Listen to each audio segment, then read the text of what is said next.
Ну, для начала скажем, что есть Конституция, где говорится о том, что у нас признается право на мирные собрания, правильно? Граждане республики вправе мирно и без оружия собираться, проводить собрания, митинги, демонстрации, шествия и пикетирования. Пользование этим правом может ограничиваться законом в интересах государственной безопасности, общественного порядка, охраны здоровья, защиты прав и свобод других лиц. То есть Конституция признает право на мирные собрания. Праве мирно, без оружия собираться, проводить там митинги и так далее.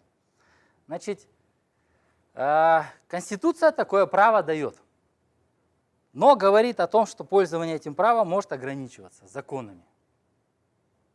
Что из этого следует? Из этого следует, что вот, согласно Конституции, я имею право проводить собрания, но в интересах национальной безопасности, общественного порядка это может быть ограничено. Как ограничено, среднестатистический человек не может понять. Он читает только первое предложение. Граждане вправе мирно без оружия собираться. Все.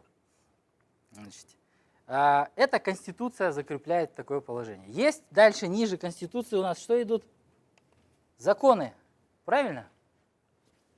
Ну, там есть конституционные законы, кодексы и так далее. Ну, здесь в данном случае закон о порядке организации проведения мирных собраний, митингов, шествий, пикетов и демонстраций в Республике Казахстан.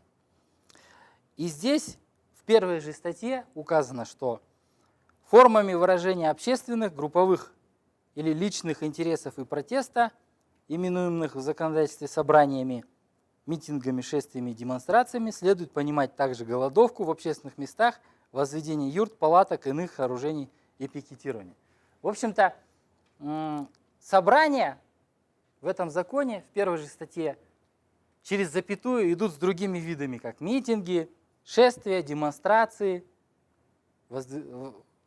установление юрт, палаток и так далее. А петь могут? Можно и петь при собраниях. Главное, что если вы собрались для этого, да? Так вот, это к чему я заостряю внимание? К тому, что, в общем-то, общее понятие собрания, да, в законе через запятую дается с другими видами. То есть собрание как таковое, в том числе публичное собрание, как вид, да, то есть отдельный, который должен регулироваться на самом деле. По казахстанскому закону, казахстанский закон настолько широк, что он любые собрания охватывает. Любые. Собрания, митинги, шествия, демонстрации, голодовки, юрты, палатки и пикетирование. То есть любые виды собраний подпадают под действие закона. Вторая статья. О проведении собрания, митинга, шествия, пикета подается заявление в местный исполнительный орган акимат. Заявления подают уполномоченные трудовых коллективов, общественных объединений или отдельных групп граждан Республики Казахстан, достигшие 18-летнего возраста. О чем это говорит? Вторая статья. О том, что у нас, значит, разрешительный порядок проведения собраний. Вы должны подать заявление, что вы проводите собрание в исполнительный орган акимат. Причем заявление имеет право подавать только уполномоченные трудовых коллективов. Вы трудовой коллектив? Трудитесь где-то? Нет. Значит, общественных объединений. Ну хорошо, у вас есть общественное объединение, вы можете от общественного объединения подать, да? Вам повезло. Или отдельных групп граждан. По идее, у вас есть право конституционное, которое вы можете реализовать напрямую. Но вы его не можете, закон устанавливает новые требования, которые Конституция не предусматривает. Вот любой чиновник скажет, откуда я знаю, что вы представляете группу граждан? Докажите мне. Есть доверенность? Нету? Свободны. Понимаете? Поэтому вообще у нас в правовой системе есть такой метод. От вышестоящего нормативного акта к нижестоящему увеличивается количество требований, соответственно, уменьшаются права.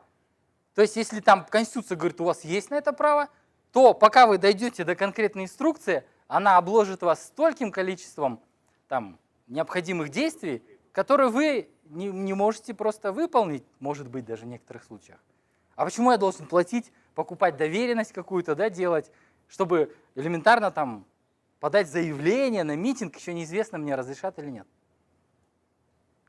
Были в истории отказы акимата на том основании, что человек подает значит, заявление провести митинг, ему отвечают, а вы не доказали, что вы представляете группу граждан. Поэтому вам отказано. И еще один аспект, связанный вот с этими требованиями. Дело в том, что получается право на мирные собрания, оно принадлежит каждому человеку. Я имею право на мирное собрание, вы имеете, мы вместе можем объединиться, выйти, а я могу и один, потому что это индивидуальное право. Понимаете? В том числе, как такие права, например, право на жизнь, не подвергаться пыткам. Есть индивидуальные права, а есть коллективные, да? Там право на объединение в партии, в союзы, в организации. Это коллективное право, вы с кем-то объединяетесь. А право на собрание – это индивидуальное право. Я могу сам выйти, не дожидаясь, пока все выйдут. Получается, что закон идет вразрез с Конституцией. Конституция говорит про индивидуальное право, закон про коллективное. Прямое противоречие. 3 статья. Заявление подается в письменной форме не позднее, чем за 10 дней до назначенной даты их проведения.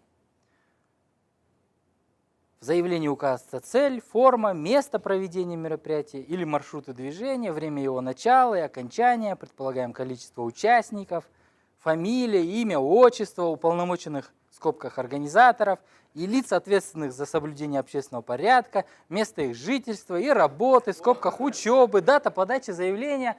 Я вот думаю, а что же они там не написали, кто мой дядя, кто моя тетя, где у них вообще дом находится, и вообще выезжал ли я за границу, и так далее, и так далее. Надо было сразу туда все, что можно включить, и все, что нельзя. Места проведения собраний. СРРК для негосударственных. Площадь республики для официальных мероприятий республиканского местного значения. А что значит официальные мероприятия республиканского местного значения? Широкое понятие. В том числе с участием высших должностных лиц. А высшие должностные лица у нас все сплошь партии Нур-Отан. Соответственно, получается это легитимизация мероприятий Нур-Отанов в центре города. То есть это обоснование того, почему они там могут проводить, а мы только там. По Конституции это дискриминация политическим основаниям. Получается, что все равны, но есть исключения. Вот эти только здесь, а вы все там, подальше. Это дискриминация. Поэтому, честно говоря, вот право на мирное собрание – это, может быть, единственное право в Казахстане, которое настолько ярко и открытом виде регулируется нормами, не соответствующими Конституции, противоречащими Конституции. И десятки раз люди, там, общественники, правозащитники подают в суды, пытаются это все обжаловать, но это невозможно. Судебная система блокирует такие жалобы отказами. Вот. Конституционного суда у нас нету напрямую, чтобы человек мог обратиться и сказать, что такое постановление, такой закон противоречит Конституции. Поэтому нету и конституционного правосудия. Есть вместо этого Конституционный совет, в который вы напрямую не можете подать жалобу, а только через суд. Если суд усмотрит, что есть нарушение Конституции, он тогда отправляет запрос в Конституционный совет, который еще подумает, решать или нет. Это суд еще должен подумать, а все ходатайства такие раньше и всегда отклоняются. То есть такой фильтр, чтобы вы не обратились.